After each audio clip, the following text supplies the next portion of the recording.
Selamat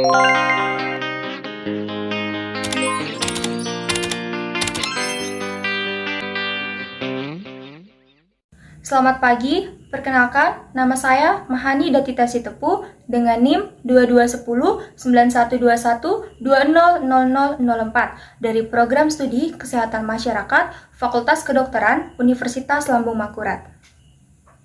Pada kesempatan kali ini, izinkan saya menyampaikan materi dengan topik kesehatan masyarakat dan judul yang saya bawa adalah kondisi HIV/AIDS di dunia, secara khusus di Indonesia.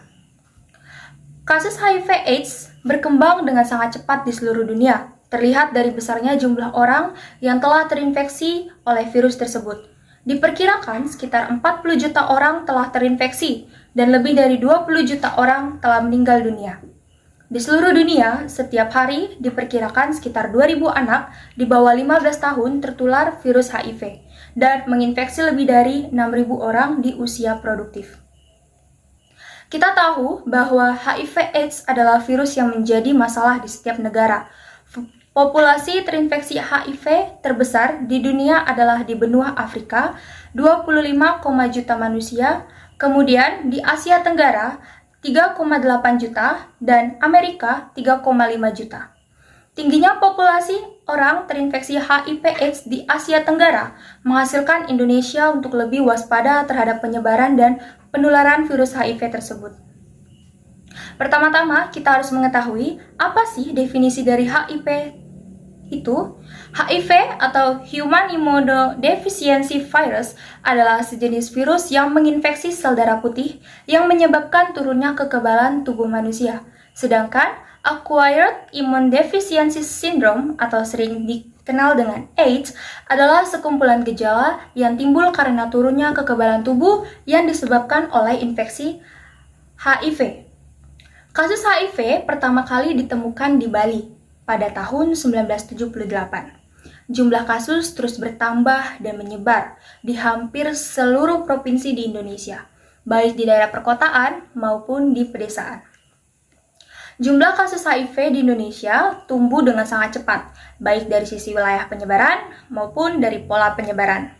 Dari sisi wilayah, virus HIV telah menyebar ke hampir seluruh wilayah.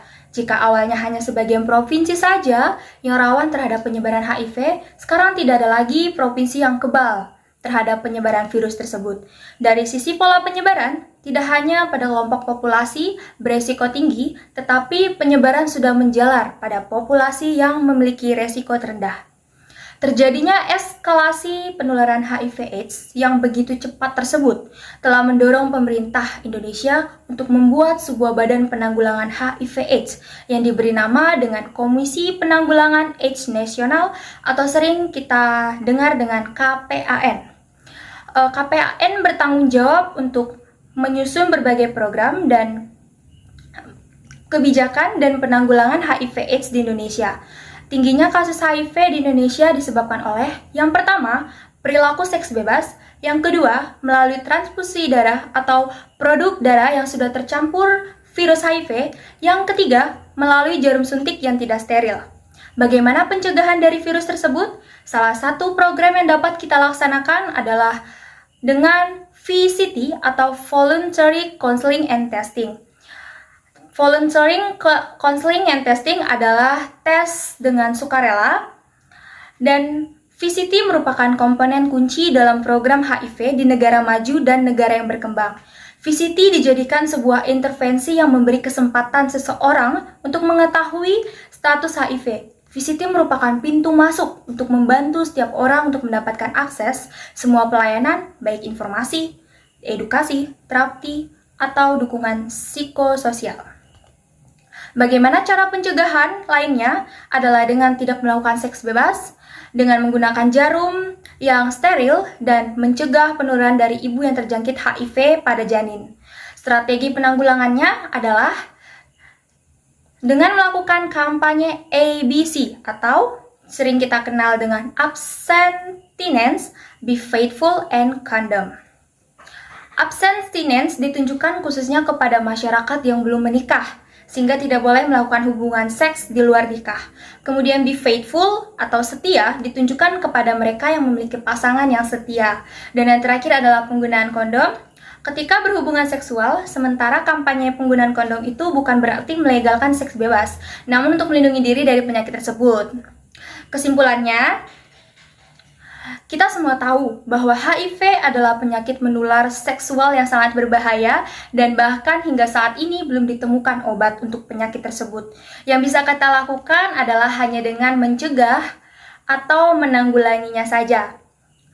Kita tidak boleh mendiskriminasi orang yang terkena HIV ini. Sudah menjadi keharusan bahwa kita harus terus merangkul teman atau kerabat kita yang terjangkit HIV/AIDS. Demikian yang dapat saya sampaikan. Saya mohon maaf yang sebesar-besarnya jika terdapat kesalahan dalam penggunaan kata. Sekali lagi, saya ingin mengucapkan terima kasih kepada teman-teman